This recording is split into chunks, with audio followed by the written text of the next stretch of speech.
So what a lot of people don't realize is that narcissistic people learn from you. How you teach the narcissist, like you in life in general becomes the narcissist's biggest teacher. Like how narcissists learn from, and this is me being realistic, narcissists learn from you. They just do. Like a lot of people see narcissists treating the next person better.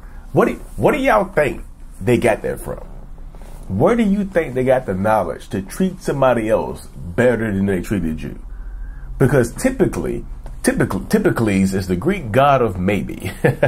Typically, what happens is they give the new person, the new supply, everything that you've been asking for, right?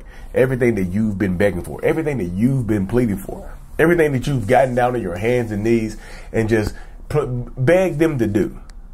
They do it. You see what I'm saying? Like they give to the next person because they learned it from you. They know it works.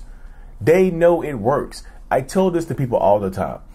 Narcissistic people typically lack identity. Like we don't know who we are. Like we really struggle with who we are in the long run and in the short run. Just overall, we have an internal and external identity crisis going on, right? So with the fact that we have this crisis going on inside of us, it leads to the fact that a lot of narcissistic people learn from you on who we need to be. Like I tell this to people all the time. Even me, a few years ago, and even right now, what you see right now, the person you see right now, is an accumulation of all the personality traits and characteristics that I've either admired in other people or I've been jealous of from other people. That's literally how my mind works. That's like how my mind works, how things are going, you know. It's just the simplicity of it all right there. That's how my mind works. You know, it's just like I see what other people are doing and I like it or I'm jealous of it and I add it to me. I learn from you. You teach me. And this just doesn't have to be in an intimate relationship. This can be outside of y'all. This can be me learning from my friends, me learning from my family members, me learning from other people around me that have accomplished similar things, that have done similar things, that have been through similar things. This happens to a lot of people, y'all. It's just in that space where this happens to a lot of people. Like I learn from you. The narcissistic person learns from you. Like you give them, like this is what I tell people, like in the beginning of a relationship with a narcissist, you give them the blueprint to become who they need to be to get you. Like in one of my previous videos, you hear me talking about when a narcissist sends their representative to meet you. That's what I mean. They send the representative to meet you to become who they need to be. Show me who I need to be to get you to fall for me. Show me who I need to be to get you to love me. Show me who I need to be to get you to be my person. Show me.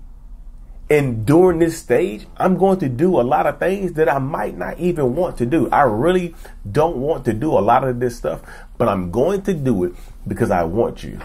Because I want you in my life, because I need you as part of my life, because I need you as part of my dynamic and part of my struggle. I need it. I need it. That's part of who I am. That's part of what I need to do. That's part of what I've become. Like, give me an identity. Like, you teach them, y'all. That's why I said, stop being their teacher. You had like classes out of session. Stop being their teacher. When you go out here into the new, like if you get out of a relationship with a narcissist or toxic person and you try to live your life to the fullest extent, stop being their teacher. You know, you're no longer their teachers. We're no longer teaching anybody anything. You got to learn. Like, show me who you are. Show me who you are first before I share any of my intimate details about my life. Show me who you are. Make them reveal themselves before you start revealing yourself completely and putting everything about your life out on the table.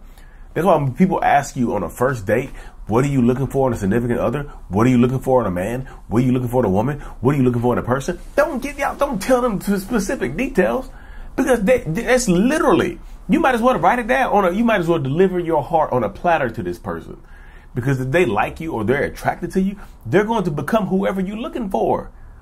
That's why that's such a simplistic question. That's why that's such a manipulative question. What are you looking for in a person? What are you looking for in a significant other? What are you looking for in a person? What are you looking for in a marriage partner? What are you looking for in a life partner? That's such a manipulative question, y'all. It is crazy. It is crazy how manipulative that question is right there. But people fall. I'm not, and this is not me trying to chastise anybody. People fall for it. Why wouldn't they, y'all? Why wouldn't people fall for it? Because it's actually a pretty good question. It's open ended. It makes you think. It makes you think that the other person is interested in you, doesn't it? It makes you feel like the other person is interested in you. That's part of the space. That's part of the dynamic. They make you think that they are interested in you by saying this type of stuff, by doing this type of stuff. They put the feelers out there for you. So they like, if you're interested in me, I got you. I got you now. So you teach them, y'all. Stop giving them the blueprint. Look, even if you are teaching in real life, because some of y'all might be teachers. Like, Lee, I'm a college professor. Lee, I teach middle school. Lee, I'm a preschool teacher. You're not teaching your partners. Because if it gets to the point where you feel like you're parenting your partner, then they are taking advantage of you, y'all. They are emotionally immature, or they're just or they're being, what's the word? Y'all? I use this word all the time. And as soon as I need it, I can't think of it. I use it when I don't need it. It's a weaponized incompetence. That's what it is. They pretend they don't know how to do stuff because you know how to do it better. Weaponized incompetence is a real thing, y'all. It absolutely is. So if you're dealing with a narcissist or a toxic person or whoever, this is what's going to happen, y'all. Stop being their teacher. You're not you might be a teacher, but you're not their teacher. Make them earn your information, because up front, they make you, like, you're being realistic, y'all. They make you feel like you're teaching them, like you teach them. All of a sudden, they're doing everything that you want them to do. They're being everything that you want them to be.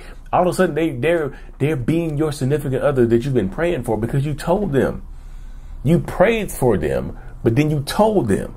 They are not answering your prayers. They're just listening to your thoughts, and they're just listening to your words. This is not the answer to your prayers. This is just a listener of your words, a manipulative devil. They didn't hear your prayer. They heard you say it out loud. This person did not hear your prayer. And that's what happens, y'all. Slow it down. That's why I tell people, slow down. Because, like, in narcissists, as they move on from relationship to relationship, they gather more intel. They become better manipulators. Most of them. Some of them, y'all, don't care. Like, just be realistic. Some of them don't care what they do, what they have going on, who they're outing, who they're exposing. They do not care. You know, some of them get into that space where they really don't care, y'all. And that's why I tell people, like, if you fall into this dynamic or you fall into this trap with a narcissist or a toxic person, this is what you have to deal with. You know, at the end of the day, this is what and who you have to deal with. Like, don't fall into the trap, the manipulative trap, the manipulation trap, because they're going to see, like, this is why I tell people to turn off the narcissist TV, because if they are looking forward to someone else, right? If they're looking forward in the future and manipulate, if you're watching them treat somebody else better than they treated you, it's going to get into your head. If you're watching them give somebody else whatever you asked for, that's going to get into your head. Because, y'all, why wouldn't it? Why wouldn't this stuff get into your head? Why wouldn't this stuff mess with your head? Why wouldn't this stuff mess with your thought process? Why wouldn't it? Because the only reason they know how to give somebody else what they want and need is because they got it from you. They learned it from you. And maybe the reason they gave you whatever you wanted and needed, they learned it from you, but they also gave you everything that their ex was asking for. You might have been the narcissist's new supply. You might have, you know. Life becomes, and I know other people that are not narcissists also learn from their mistakes and become better people. You learn to treat the next person better from your mistakes of the past. Narcissists learn to manipulate people better from their mistakes of the past. You said that's the difference. I know people just hear me say that and it's like, Lee, that's a blanket statement because all people do that. Yes, most people do that. You learn from your mistakes. Intent matters. I just feel like that's what blows people's minds when I say this. Intent matters. Like, the intent behind the action actually matters to solving the issue, to solving the problem. The intent behind the action is what actually matters. This is what actually goes into it and whatnot. The intent behind the action. That's why I tell people, just like, you have to be the one to empower yourself on this journey. You do. That's part of you. Because in turn, like if you see them treating the next person better, just understand that that's a manipulative action. And that's how it's going to go. That's the mindset. That's the dynamic. That's the push behind everything, y'all.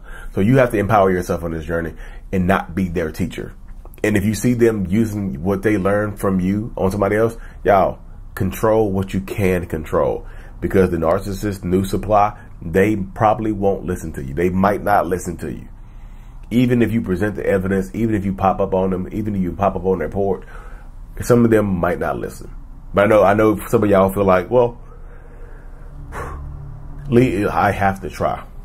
Some of y'all might not listen though. Some of them might not listen. Some of y'all might not listen to me, and some of them might not listen to you. See how the cycle goes right there. You don't listen to me, you tell them, and then they don't listen to you. And then you come back to me, and then I don't listen to you. So it's like, well, now I'm joking. Anyways, y'all, make sure you like and subscribe. Thank you so much for making it to the end of my video. I am extremely grateful for you. Have no idea. If you haven't already, make sure you go ahead and subscribe to the channel. Helps reach more people. And click on the screen to watch another video or to browse through another playlist. There's also a link on the screen to check out my courses and my support groups to help you heal and understand what you've been through. Thank you so much again. I will see you in the next video. Peace.